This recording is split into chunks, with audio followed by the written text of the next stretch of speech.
Synogen, and this is a pre-pro hormone. Everybody see that? Look at that. Pre-pro means it gotta get chopped up twice.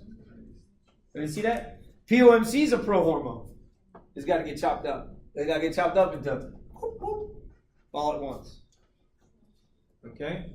Now remember, we talked about that when females, pregnant females, all this kind of gets ramped up because she's got to start pulling more volume, right, to sustain what? The developing fetus. You agree? Because she's dealing with more volume. Everyone agree? Yes? Yeah? After 9 months, it's a lot of volume. Yeah? Big old volume, right? Look like a pot belly, right? And it gets pretty big, right? And if it's only one. You imagine like septuplets, right? Having 7 at a time. Right? So that pre-pro hormone, guys, has to be chopped up to become that hormone, that active hormone. So the next step would be to make it into angiotensin 1.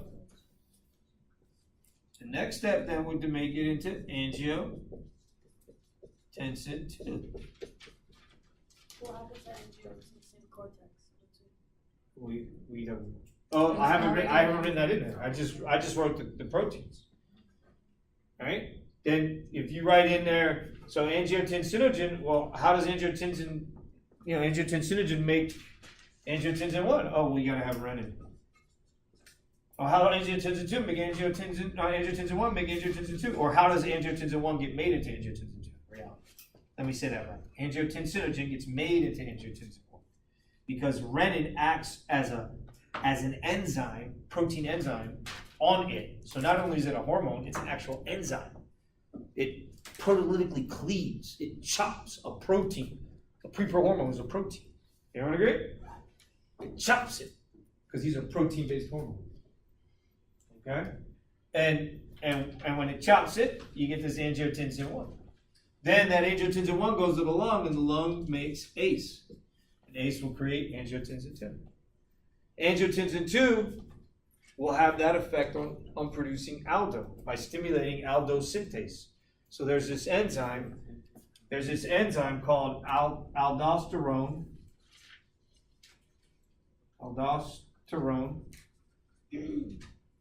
synthase. You say angiotensin 1 turns into angiotensin 2 to the lungs by ACE? Yes, because these are the enzymes. These are the proteolytic enzymes that are going to chop the pre-pro hormone into the pro hormone into the hormone. And then that hormone is going to go off. It's going to find this enzyme that's inside the cell and stimulate it to convert DOC, a cholesterol-based hormone, to aldo. And that aldo will then be released into the bloodstream. That aldo will go to the kidney and tell the kidney to absorb salt from the urine. Did everybody hear me? That's how I'm going to raise blood pressure. Well, wasn't that the initial stimulus? Yes? Everyone agree?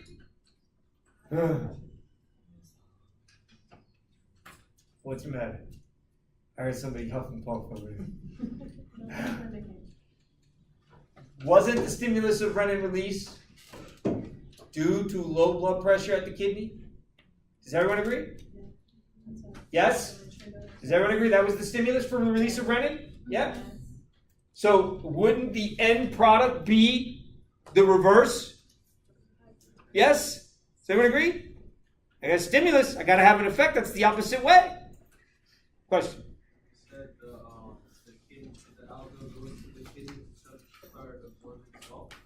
That's correct. It goes to a particular structure within the kidney, which you'll learn when we get into the kidney itself. It's called it's a tubule system that we use to modify urine before it actually is made as urine or released as urine.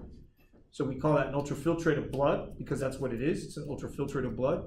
And we'll modify the glucose and electrolytes that are in that, and that's what produces urine. Do you follow? Well, the last step in that, the last bit of that duct is called the collecting tubule. You can write it in there. ADH. Listen, ADH and aldosterone work at the collecting tubule of the kidney. That's where they're going to work. The last place that you get to actually modify what will ultimately become urine. Does that make sense, guys?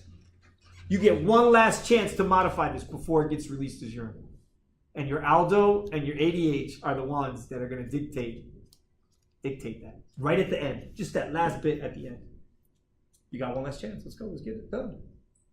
You need it. Get it done. Otherwise, it's gone. See you. Bye. Into the kidney it goes. So we're not there yet. Everybody follow? But you can write it in there. Collecting duct. Okay? Collecting duct. ADH, and aldosterone both work at the collecting duct. Okay? The cells of the collecting ducts. And they will stimulate. ADH will stimulate the absorption of water through the insertion of aquaporins. These are big channel proteins. Like gap junctions. Everybody remember gap junctions? Remember gap junctions? Big old holes that they put in from one cell to the next. It allows large amounts of bulk flow of water. Sure enough, that's the same, something similar that we're going to insert so that we can absorb water from the collecting tubule back into the kidney, into the connective tissue of the kidney. But we're going to put it back into the bloodstream. That's what we're doing. That's its main job. Okay? ADH will go to cells of the collecting tubule system or the collecting duct system to actually physically take sodium chloride out of solution and put it back into the interstitium of the kidney so it can go back into the bloodstream so it can aid in drawing water in and bring the blood pressure back up. Does that make sense, guys? Remember I told you, if wherever my salt goes, in most cases, water will follow. Yes? Yeah? So if I can absorb the salt back up, then the water will follow. That's the idea. Separately, the kidney, the deep part of the kidney is high osmolality level. It's 1,200 milliosmoles. Bloodstream's 300 milliosmoles. For those of you who are chemistry majors, you know what I'm talking about. Don't worry about it. When we get there, we'll talk about it. Go back to chapter 3, chapter 2, chemistry. All those salts and water creates an osmolality along with sugar, as long as your sugar levels are normal. You see? So if I'm a diabetic, guys, could I throw my blood pressure up? What do you think? If I'm a diabetic and I have high glucose levels, could I throw my blood pressure off? Yeah, absolutely. Because there's an osmolar effect, right? The movement of water due to that excess sugar in the bloodstream will cause more water to come in, will raise the blood pressure up. That the colon that you can go into diabetics. That's the diabetics and everything else. We're going to talk about that. So, yeah. So, all right. So, any other questions on this? So, now there, again, remember I told you, the parathyroid hormone, right? And its release is done by the parathyroid gland, yes? Which are these sets of glands that are on the back of this model here. See them right there. Boom, boom, boom, boom. The white ones. This model is in 2221. You can also find it in the lab. That's thyroid. Thyroid has two types of cells. The thyroid follicular cells produce T through T4. They're under the control of the hypothalamic pituitary axis. The parafollicular C cells, though, are not under the control. The parafollicular C cells of the thyroid are not under the control of the hypothalamic pituitary axis.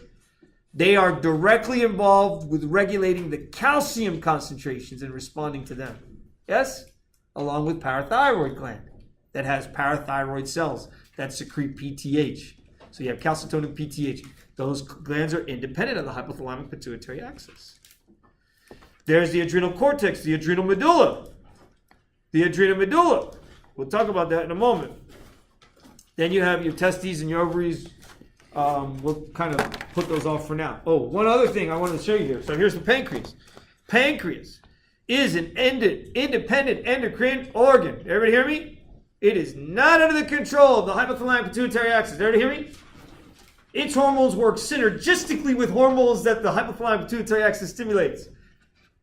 Because remember we said growth hormone and thyroid hormone better be on board with glucagon and insulin to make sure that there's enough glucose in the bloodstream and that it can go from blood into the cells. We'll talk about that now. So the pancreas has alpha, beta, and delta cells. So alpha, beta, and delta cells. And the alpha cells produce glucagon. And the beta cells produce insulin. And the delta cells produce Somatostatin. Well, wait. Somatostatin, isn't that produced by the hypothalamus? It doesn't. There are two. The other one is for it's not inhibitory hormone for the growth hormone. It's an inhibitory factor for growth hormone. Everybody here? He is correct. It is an inhibitory factor for growth hormone in the hypothalamus. So the hypothalamus releases somatostatin to inhibit the release of growth hormone. Not odd, because sure enough, prolactin, which should be released by the anterior pituitary gland, is inhibited by the release of dopamine. The hypothalamic nuclei, those hypothalamic nuclei release dopamine through the bloodstream that will tell the cells, right, that are going to, the lactotropes, they call them lactotropes, not to produce prolactin. Okay? Yes. There are some with different dopamine from PIH. Yes. They will call dopamine, they will refer to it as a protein inhibitory hormone because it prevents the prolactin release. Right? I believe they call it PIH, which is prolactin inhibitory hormone. Another form of that. So somatostatin, hey, that's produced in the brain. It's also produced in the pancreas. So isn't that interesting? The pancreas is truly independent in it. Sure enough, these cells, guys, man, I tell you, you think I'm lying to you? All right. So I'm going to write another guy down here now. All right. So I'm going to write the adrenal medulla down because I have to write the adrenal medulla down separately because it is not under the control of the hypothalamic pituitary axis. Everyone agree? And it's the adrenal medulla. It's wired to the nervous system. Mm-hmm.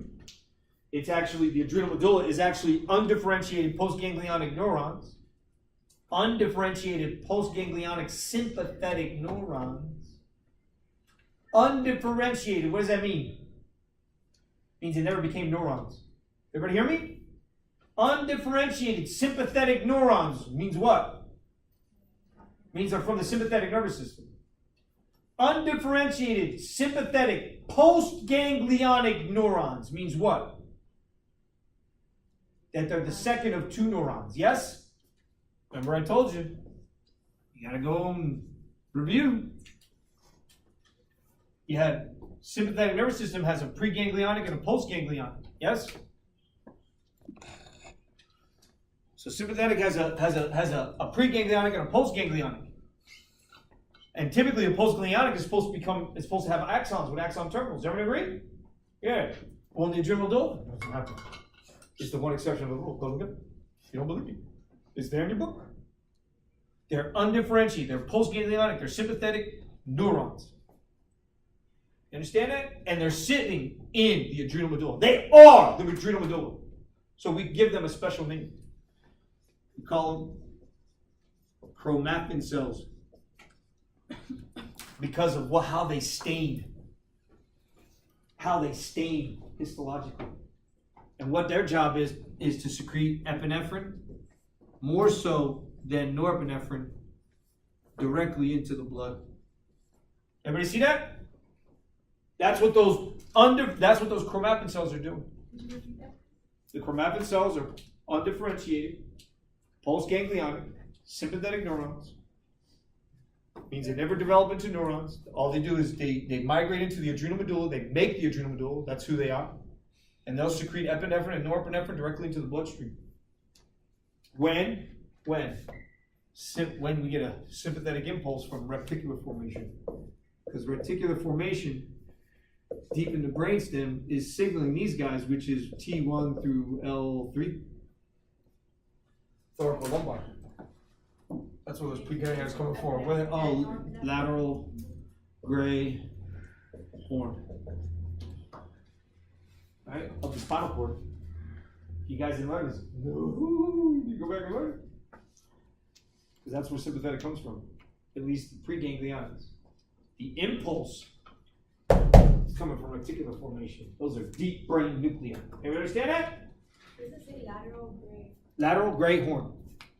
Lateral gray horn. So the lateral gray horn of the spinal cord is where these preganglionic cell bodies are coming from. They're going to exit and they're going to go all the way to the adrenal medulla. They're going to connect up with these pulse ganglion. Sure enough, you know what these are in embryological development? Neural crest cells. Oh.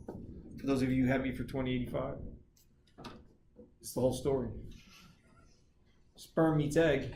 Mom and dad got together in the wild thing. It's the only way it's going to work. All right? I know. Y'all going to have to deal with that. And then what happens? You go from one cell to multiple cells, multiple cells, multiple cells, multiple cells, multiple cells, and there's a plan, man. There was always a plan. You wasn't just going to become a ball of cells. Sure enough, you do become a solid ball of cells. That solid ball of cells becomes a hollow ball of cells with a solid ball of cells in it. And then that solid ball of cells that's inside that hollow ball of cells, that's what's going to become us. But yet we still have to flatten out and make a disc. So we flatten out these cells, we make a disc, 2 cells. Then we make it a 3-cell disc. And then one day, this middle cell layer called the mesoderm calls up the ectoderm and says, yo, yo, yo, yo, what's up, ectoderm? Ectoderm says, no, man, what's up, mesoderm? Yo, man. Mesoderm says, ectoderm, when you gonna make me that neural tube? And ectoderm says to mesoderm, as soon as you make me that notochord. Mesoderm says, okay, bet, I'll make you a notochord. Makes you a notochord. Ectoderm says, bet. Makes a neural tube. Now you got your brain. And you got the precursors to vertebral bodies. Because everything starts axial. That's how it all begins. Now, when you get those 2 things, what happens? The cells that help to close the neural tube are neural crest cells. Those neural crest cells are postganglionic sympathetic neurons. Those neural crest cells are the cells that make up the bones of the face. Those neural crest cells are the ones that make up the sensory neurons of the whole entire body. They also make up bones of the face and muscles of the face. That's how special they are. These neural crest cells are so important, guys. I would tell you to look them up. Write it down. Neural crest cells. Neural crest cells, they give rise to postganglionic sympathetic neurons, and they also give rise to postganglionic parasympathetic neurons. Did you guys hear me? Look at them up. Neural crest cells. It's because of these that we can do the things that we do with the other cells in our body. Because of these neural crest cells. Sure enough, I can bet you, if I were to look up, because the pancreas has dual endocrine function, it has exocrine, which means it's associated with digestive tract. But I can guarantee you that these cells more than likely are neural crest derived cells. Because there are cells similarly that will insert themselves individually. Do you hear me, guys? Into the lining of the GI. We'll get to that later. They call that diffuse neural endocrine system. So separate of there being a huge endocrine system, right? That's all these organs that we can label. Everybody agree? And all the things that they produce and how they, right? Separately, you've got cells, individual cells that are peppering the GI tract, that are endocrine in nature, that can secrete hormone and send it back to the brain or back to the nerves, and nerves that relate to the brain. Everybody see what I'm talking about? Interesting article, Scientific American, I believe, about how there's now a link. Of course, I've always said this, that there's this direct link between immune system and brain for just normal function. The main player is this one protein called interleukin-1 produced by immune cells that go to the hypothalamus to trigger the basal metabolic rate to go up. The body temperature. If body temperature goes up, then I'm going to have to what? I'm going to have to increase my glucose, increase my thyroid, everybody see what I'm talking about? If I have a fever, if I get an infection, my core body temperature goes up. Why? Why does my core body temperature go up? Why do you want your body's temperature to go up when you're having infection? To sweat it out? No, to create a harsh environment for the bacteria to survive in. Yeah. Separately, it increases the speed at which your molecules can travel through the bloodstream and actually meet up with the molecules they need to on the cell's membranes. These hormones, they travel quicker. And it's like putting, think about it. Somebody lights a fire under your ass, right? All right? That's the same idea. If you boil water, what does water do? It escapes, yeah? It's got more velocity, it moves. It's the same thing with blood. Right? So it is a defense mechanism. When it goes too high, then you got issues. So, all right. So any questions on this so far, guys? So you got pancreas, independent endocrine organ, adrenal medulla, This is not, did I say that this was under the hypothalamic pituitary axis? No. See? So is the adrenal medulla also an independent endocrine organ? Yes. And this, guys, this is key to driving your sympathetic response. Okay? Your sympathetic response. So now, let's talk about diseases. All right. So let's write this short. I'm just going to write HYP. I'm just going to write H. How's that? H. And here I'm going to write P, anterior pituitary, AP. And then I'll write my other hormones, like we said, TRH, GRH, and I got GH, and we got TSH, right? All right. So now, I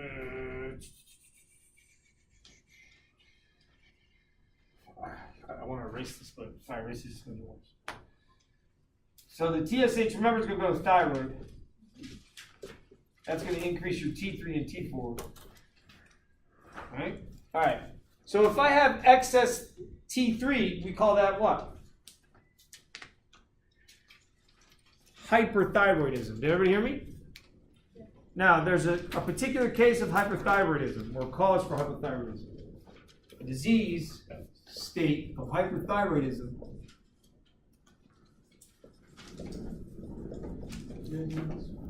due to autoimmune, okay? Autoimmune antibody production. And what